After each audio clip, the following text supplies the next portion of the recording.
Welcome students. This video is about 7th Standard History Unit 4 The Delhi Sultanate Part 1.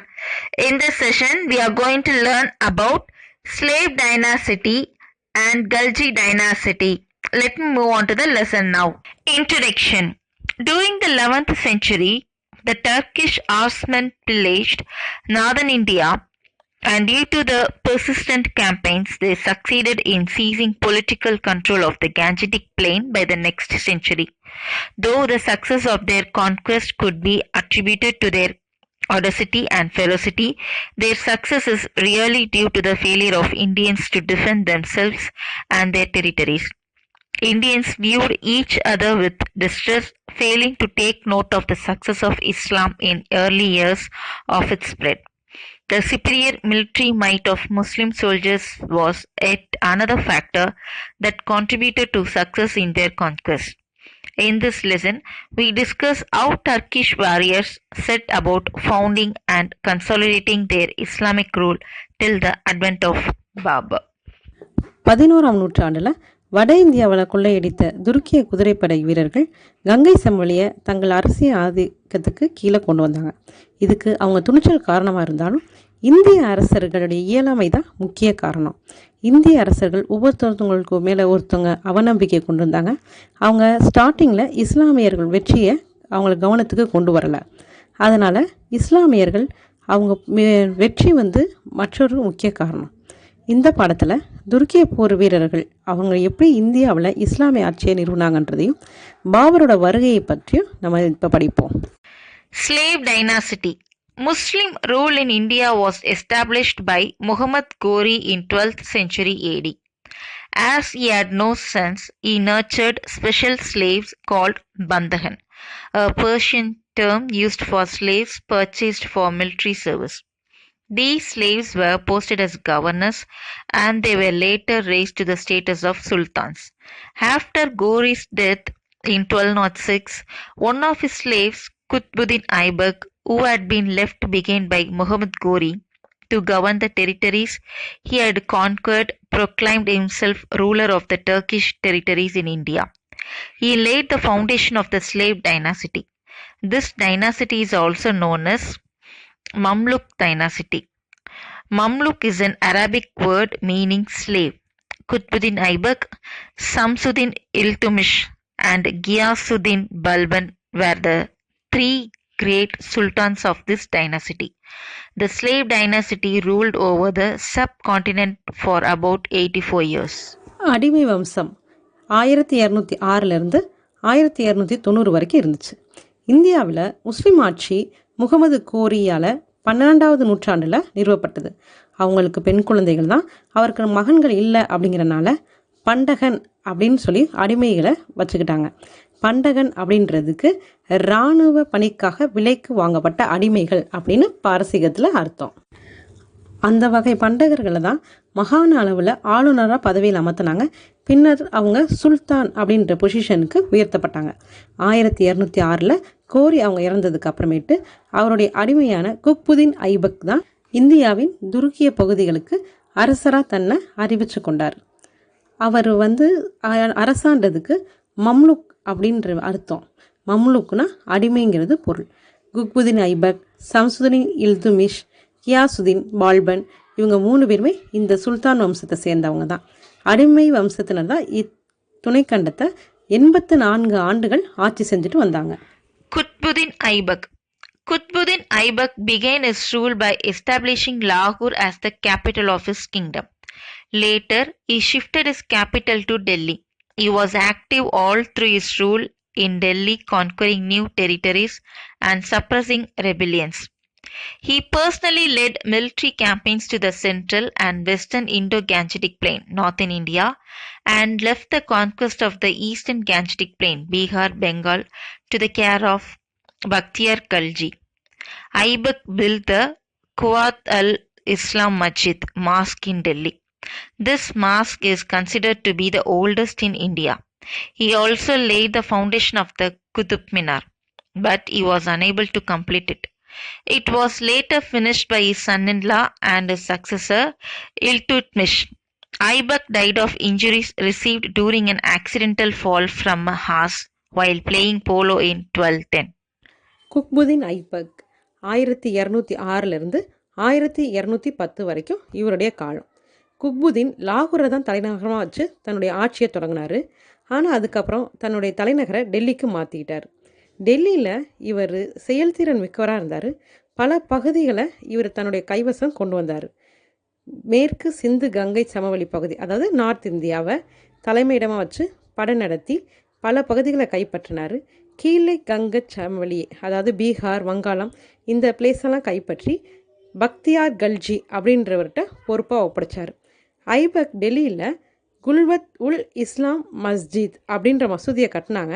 இதுதான் இந்தியாவில் இருக்கக்கூடிய மிக பழமையான மசூதி கூட. இவர் குதுப் மினாருக்கு அடிக்கல் நட்டினார்.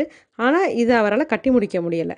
இவருடைய மருமகன் தான் இவருடைய ஆட்சி பொறுப்பை ஏற்று கட்டி முடித்தார். இவருடைய மருமகன் தான் இல்துமிஸ் அப்படிங்கிறவர் தான் குதுப்பினாரை கட்டினார். போலோ விளையாட்டப்போ இவர் குதிரையிலிருந்து கீழே விழுந்து படுகாயம் அடைஞ்சு 1210 இவர் இயற்கை எய்தினார். Iltutmish. Aybak's son Aram Shah proved incompetent, and so the Turkish nobles chose Iltutmish, the son-in-law of Aybak, as a sultan, who served as a military commander of Aybak. Iltutmish firmly established his control over the territories by suppressing rebellions. It was during his reign that the threat of Mongols under Chengiz Khan loomed large over the frontiers of India. He averted the impending danger by refusing to provide shelter to the Khwarizm Shah Jalaluddin, who had been driven out by Chengiz Khan. In order to counter the possible attack of the Mongols, Iltutmish organized Turkish nobility into a select group of 40 nobles known as Chahalgani, or the 40. Iltutmish granted Iktas, land, to members of his army. Ikta is the land granted to army officials in lieu of a regular wage. The Ikta holder is called the Iktadar or Mukti, who had to provide the Sultan with military assistance in times of war. The Iktadar collected revenue from his Ikta to meet the cost of maintaining his troops and horses. Iltutmish completed the construction of the Qutub Minar, started by Aybak. Iltutmish died in April 1236 after ruling for 26 years. Iltutmish 1210லிருந்து 1236 வரைக்கும் இவரோட காலம். ஐபக்கோட பையன் ஆரம் ஷாவுக்கு talent இல்லாதனால அங்கே துருக்கிய பிரபுக்கள் அவருடைய மருமகனான இல்துமிஷை சுல்தானாக செலக்ட் பண்ணாங்க. இல்துமிஷ் ஆட்சி பயங்கர கட்டுப்பாடாக நிறுவனார். இவருடைய ஆட்சியிறப்ப தான் மங்கோலியர்கள் செங்கிஸ்தான் தலைமையில் இந்தியாவில் இருக்கக்கூடிய பார்டரை அச்சுறுத்தினாங்க.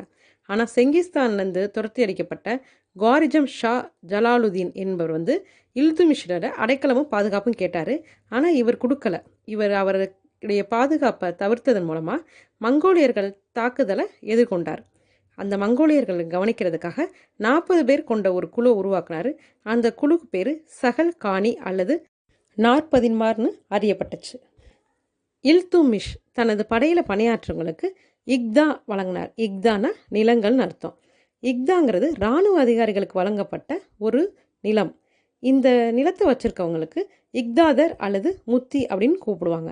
இவங்க போர்க்காலத்தில் சுல்தானுக்கு இராணுவ உதவிகள் செய்யவும் அவரோட படைகள் குதிரைகளை பராமரிப்பதற்காகவும் நிலங்கள்லேருந்து வரி வசூல் செஞ்சுக்குவாங்க. ஐபக்கால தொடங்கப்பட்ட குதிப்பினார் பணியை இல்துமிஷ் தான் கட்டி முடித்தார். இவர் 26 வருஷம் ஆட்சி புரிந்தார். 1236 ஏப்ரல் மாதம் மரணமடைந்தார். Razia. As the most capable son of Iltutmish, Rukunuddin Firuz was dead. Iltutmish nominated his daughter Razia Sultana as a successor to the throne of Delhi. Razia was an able and brave fighter, but she had a tough time with Turkish nobles as she favored non-Turkish nobles. She also faced the situation of the ferocious Mongols raiding Punjab during her reign. Razia made an Ethiopian slave named Jalaluddin Yakut as her personal attendant and started trusting him completely. This led to a revolt of the Turkish nobles who conspired against her and got murdered in 1240. Russia இவருடைய காலம் 1236 இருந்து 1240 வரைக்கும். இல்துமிஷின் திறமை வாய்ந்த மகன் ருக்குதீன் பிரோஸ் இறந்துட்டதுனால இல்துமிஷ் தனது பொண்ணையே டெல்லிக்கு சுல்தானை அறிவிச்சாரு. ரஷ்யா ரொம்ப டேலண்டாக இருந்தாங்க. அதை விட அவங்க மன வலிமை நிறைந்த வீராங்கனையாக இருந்தாங்க. ஆனால் இவங்க பண்ண ஒரே தப்பு, துருக்கிய இனத்தை சாராத பிரபுக்களுக்கு ஆதரவாக இருந்தாங்க. அதனால் துருக்கிய பிரபுக்கள் இவர் மேலே கோபமாக இருந்தாங்க. ரெண்டாவது, மங்கோலியருடைய தாக்குதலை இவங்க எதிர்கொண்டாங்க. ரஷ்யா ஜலாலுதீன் யாகுக் அப்படிங்கிற எத்தியோப்பிய அடிமையை தனது உதவியாளராக நியமித்து அவரை ரொம்ப நம்ப தொடங்கினாங்க. இதனால் அந்த துருக்கிய பிரபுக்களுடைய சண்டைக்கு காரணமாயிட்டாங்க. இவங்க துருக்கிய பிரபுக்களை எதிர்த்ததுனால 1240 ரஷ்யாவை கொலை பண்ணிட்டாங்க. Ghiyasuddin Balban. After Razia, 3 weak rulers in succession ascended the throne. After them came Ghiyasuddin Balban.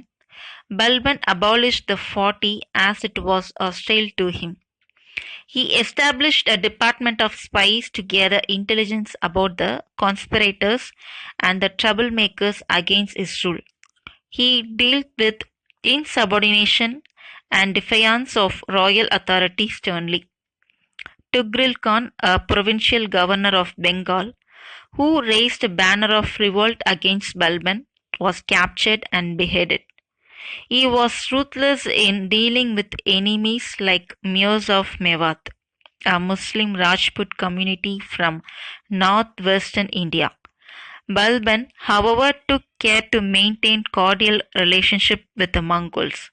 He obtained from Ulugh Khan, a grandson of Genghis Khan and the Mongol viceroy in Iran, the assurance that Mongols would not advance beyond Sutlej. Balban built forts to guard his empire against the Mongol attacks.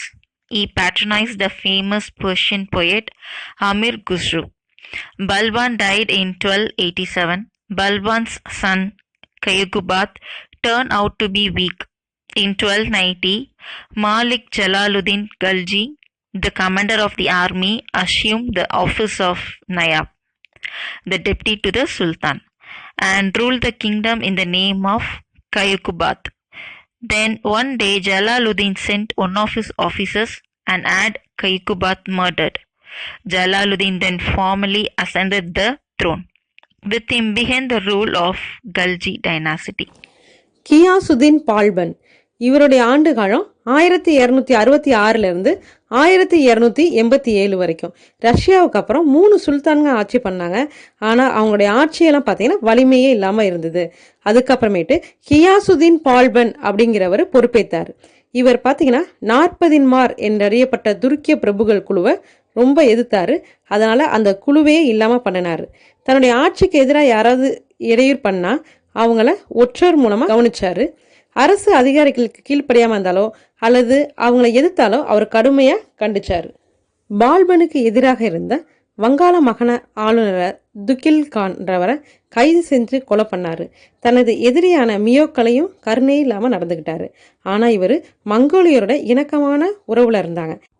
செங்கிஸ்தானோட பேரனும் Iran மங்கோலிய வைஸ்ராயுமான குலாகுதீன் அப்படின்றவன் வந்து சட்லஜ் நதியை தாண்டி வரமாட்டோம் அப்படிங்கிற உறுதிமொழியை பால்பன் வாங்கிக்கிட்டார். மங்கோலிய தாக்குதலிருந்து நாட்டை பாதுகாக்கிறதுக்கு அவர் பல கோட்டைகளை கட்டினார். அவர் வாரசீக புகழ்பெற்ற கவிஞரான அமீர் குஸ்ரு அப்படிங்கிறவரை ஆதரித்தார். 1287 பால்பன் இறந்துட்டார். பால்பனுடைய பையன் திறமையற்றவராக இருந்தார். 1290 அவர் படைத்தளபதியான மாலிக் ஜலாலுதீன் கில்ஜி அப்படிங்கிறவரை அரச பிரதிநிதியாக பொறுப்பேற்றார். சுல்தான் பெயரால் அவர் நாட்டை ஆண்டார். ஒரு நாள் ஜலாலுதீனால் அனுப்பப்பட்ட அதிகாரி ஒருவரால் கைகுவாக் கொல்லப்பட்டார். அதுக்கப்புறமேட்டு ஜலாலுதீன் முறையாக அரியணை ஏறி அரசாண்டார். அவர்கிட்ட இருந்து தான் கில்ஜி வம்ச ஆட்சி தொடங்குச்சு. Khalji dynasty. Jalaluddin Khalji. There were many military campaigns during the reign of Jalaluddin, but they were mostly organized and led by his nephew Alauddin, the governor of Kara. One significant military expedition was against the Deccan kingdom Devagiri. Alauddin, after defeating the Yadava king Ramachandra, plundered the city and returned with huge wealth. Alauddin treacherously killed Jalaluddin after buying off the prominent nobles and important commanders with the wealth he had brought from the Deccan and declared himself as the Sultan of Delhi in 1296. Khilji அரச வம்சம் 1290லேருந்து 1320 வரைக்கும் இருந்தது. இதில் ஜலாலுதீன் கில்ஜி ஆட்சி வந்து 1296லேருந்து 1316 வரைக்கும் இருந்தது. ஜலாலுதீன் ஆட்சி அப்போ அவரை திட்டமிட்டு தலைமை நடித்தது காராவோட ஆளுநரான அலாவுதீன் கில்ஜி தான். இவர் யார் இல்லை, ஜலாலுதீனோட கூட பிறந்த சகோதரனும் மகனாவர். இவருக்கு முக்கிய படையெடுப்பு தக்கான அரசு தேவகிரிக்கு எதிராக எதிர்கொண்டது தான்.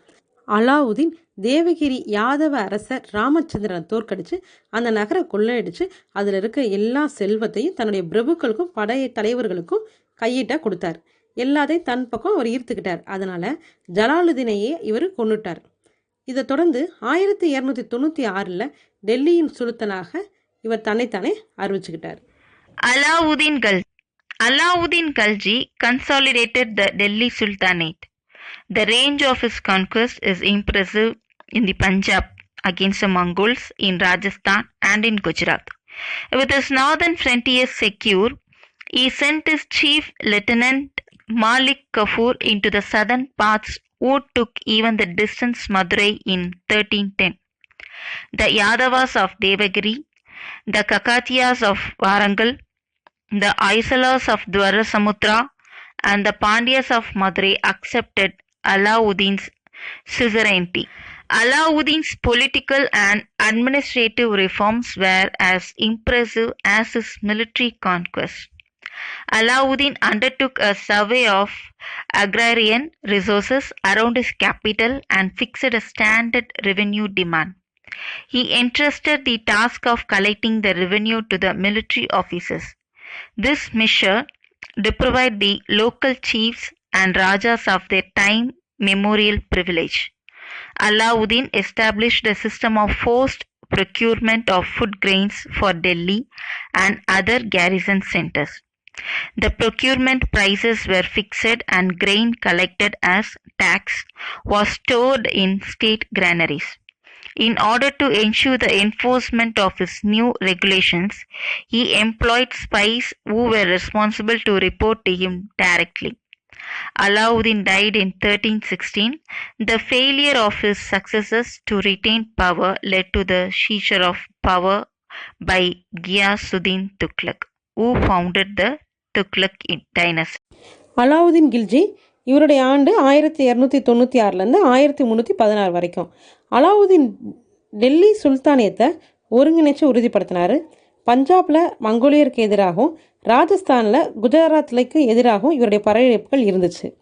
வட எல்லையை பாதுகாப்பை உறுதி செஞ்சதுக்கு அப்புறமேட்டு இவருடைய தலைமை தளபதி மாலிக் கபூரை 1310 இவர் மதுரை வரைக்கும் படையெடுக்க ஆரம்பித்தாங்க.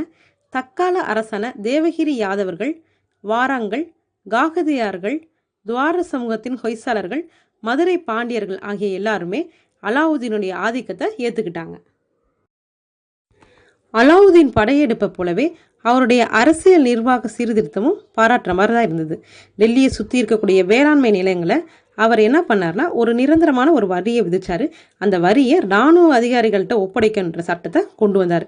இதனால் அந்த உள்ளூர் தலைவர்களும் குறுநில மன்னர்களும் ரொம்ப உரிமையை இழந்தாங்க.